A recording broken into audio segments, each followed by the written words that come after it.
And if you wanted to scratch or cut her face with your right hand or your left hand, if you wanted to do it, you could have done it, correct? But You're not disabled, But right? I didn't because I had a baby inside me. How did she? Cardi B didn't just walk into court. She walked into the most expensive hallway argument of her career. One security guard says she was scratched and spat on.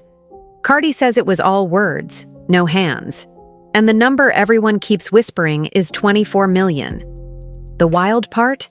This whole mess started during a doctor's visit while she was trying to keep her first pregnancy quiet. That one secret is the compass for everything that followed. But that wasn't the whole story. Cardi walks out expecting quiet. It's the kind of medical building where the hallway feels like a library, carpeted steps, muted lights, a receptionist guarding the door like a gate. Privacy was the whole point. The office had closed to everyone else so she could move without eyes. Then one pair of eyes became two, and a phone lifted. That tiny rectangle changed the energy. If you've ever felt the lens lock on you, you know the jolt. It's not just a picture. It's the loss of control over your own news, Cardi says. She told the guard to back up, voice sharp, hands down. Ellis says the space got tighter. A nail glanced her cheek, spit flew, and a simple, "Please stop," turned into a flashpoint. Between those two stories stands the receptionist who rushed in and spread her arms like a human door. Her memory is simple. Raised voices, yes. A strike, no. That single vantage point could carry more weight than any viral clip because jurors love a clear angle from a neutral person. If her line holds, Ellis's claim has to climb uphill. If it wobbles, the scratch and spit narrative finds daylight. Remember the nail talk? Silly online, serious in court.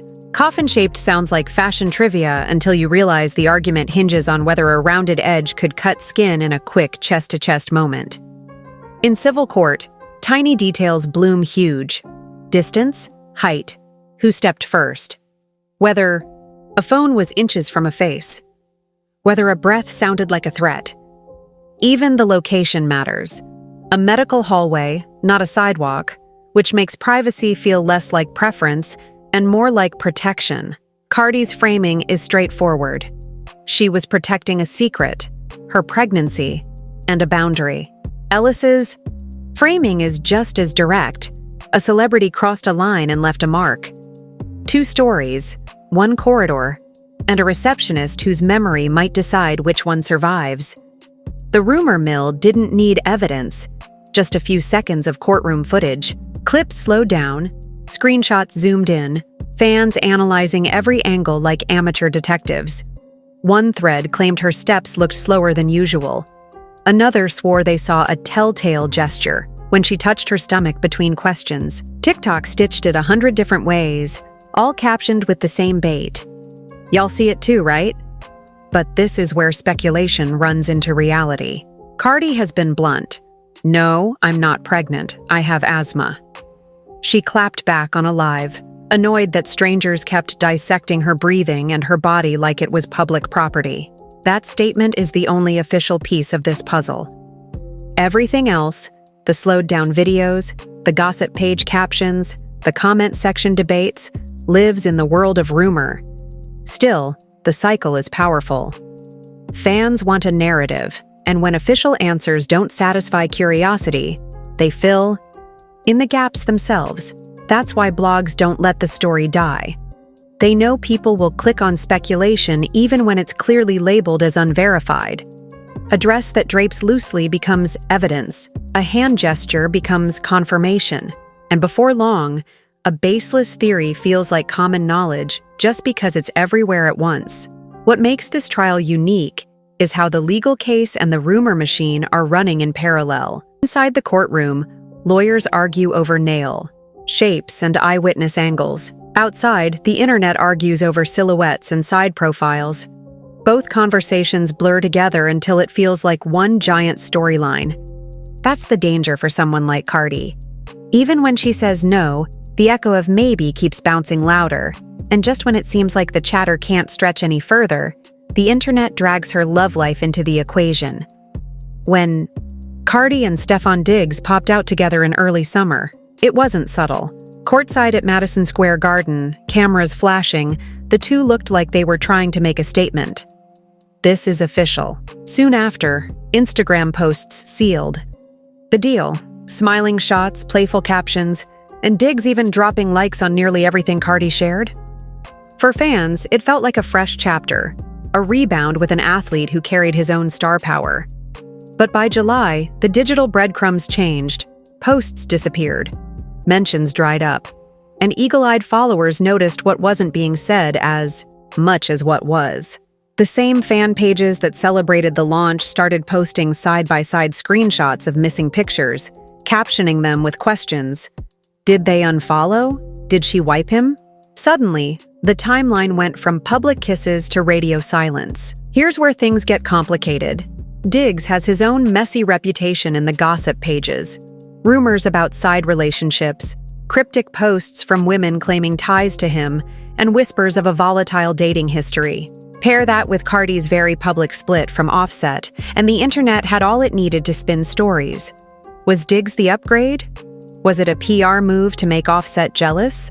Or was it just two people having fun under bright lights, with fans reading too deeply into every click of the unfollow button? The truth is, none of that has been confirmed. What is confirmed is timing. The hard launch in June, the digital silence in July, and no official word since. That's why the pregnancy rumors hit harder, because people instantly wanted to assign paternity to one man or the other, like it was a plot twist in a show they've been binge-watching. And until Cardi or Diggs speak directly, the rest remains. Exactly what it is: speculation wrapped in fan obsession. Offset's request for spousal support hit the headlines like a curveball. For years, the narrative was always flipped.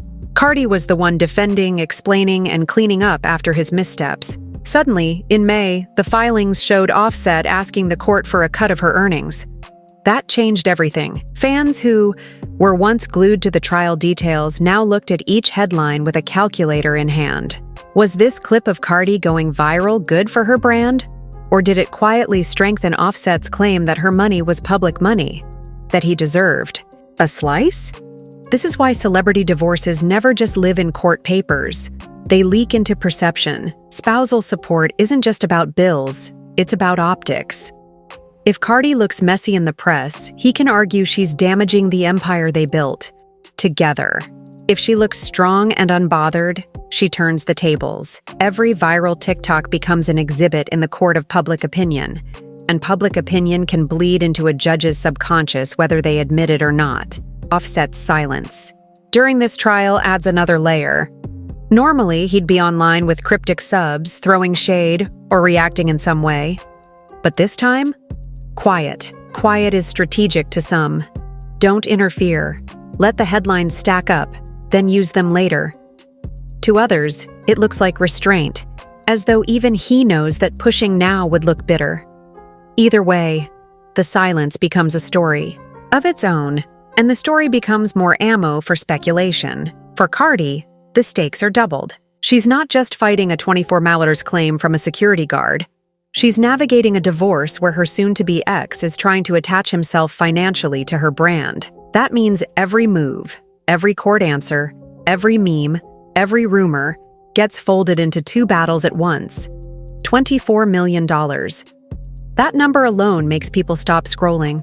For most jurors, it's not just abstract. It's life-changing money, the kind you only hear about in lottery commercials. And that's why the figure is both powerful and risky. On one side, Ellis's lawyers say it represents medical bills, pain, suffering, lost work, and punitive damages meant to send a message. Celebrities can't cross lines just because they're famous. On the other, Cardi frames it as an outrageous cash grab, a number designed to shock more than it reflects reality. In civil court, the math matters. A plaintiff has to prove damages with receipts, doctor notes, surgery invoices, missed income, statements. If Ellis claims cosmetic surgery was necessary to fix the scar, the defense will want every medical record, every before and after, every bill in black and white. Jurors don't just weigh did it happen, they weigh did it cost what she says it cost. That's where credibility lives or dies. If the expenses look inflated, the 24 Miller's claim starts to feel like a fishing expedition. For Cardi, attacking. The number is smart strategy. It reframes the whole case as opportunism rather than victimhood. She can admit the hallway was tense, admit she was angry, even admit she shouted. But the moment she paints Ellis as someone who escalated for a payday, she shifts the burden back to the plaintiff.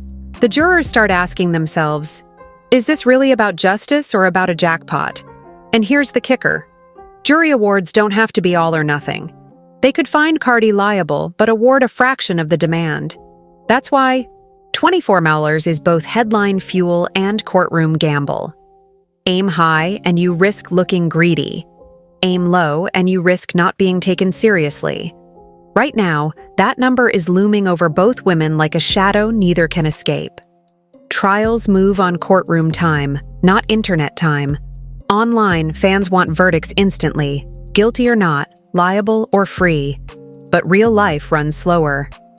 The judge pressed pause, telling jurors to return next week when testimony and arguments would wrap. That gap matters. It gives lawyers time to regroup, media time to spin, and fans time to pile theories onto the pile. Every pause in the legal system is a feast for the rumor mill. When the trial resumes, two key things will happen. First, closing arguments. That's when both sides tie the messy details into a single storyline. Ellis's team will paint Cardi as a celebrity who thought she could intimidate a working woman just trying to do her job. Cardi's side will spin it the opposite way. A pregnant star protecting her privacy from an overstepping guard who crossed a boundary. Jurors don't walk away remembering every transcript line. They walk away remembering which story felt truer. Second, deliberations. That's the quietest but most decisive stage. The jury will be shut off from TikTok edits and gossip blogs. They'll sit in a room with their own notes and impressions. Did Ellis sound consistent? Did Cardi's confidence read as honesty or performance? Did the receptionist's calm testimony undercut the claims? This is where a single juror can sway the rest, either pushing for damages or insisting the evidence wasn't strong enough. Meanwhile, outside the courthouse, the NFL season kicks off. Diggs will be on the field in a Patriots uniform and every lie. Sideline camera will be scanning for Cardi. If she shows up, blogs will explode. If she doesn't, the silence will be spun into another story. That's how celebrity trials work. The verdict lands in court, but the bigger spectacle plays out everywhere else. Step back from the memes, the nails, even the 24 Miller's price tag, and what's left is something rawer: boundaries. This case started because a pregnant woman wanted control over when and how the world learned about her child. That's it. Privacy. But in fame, privacy is treated like a luxury instead of a right. Cardi says she saw a phone lift, panicked, and snapped.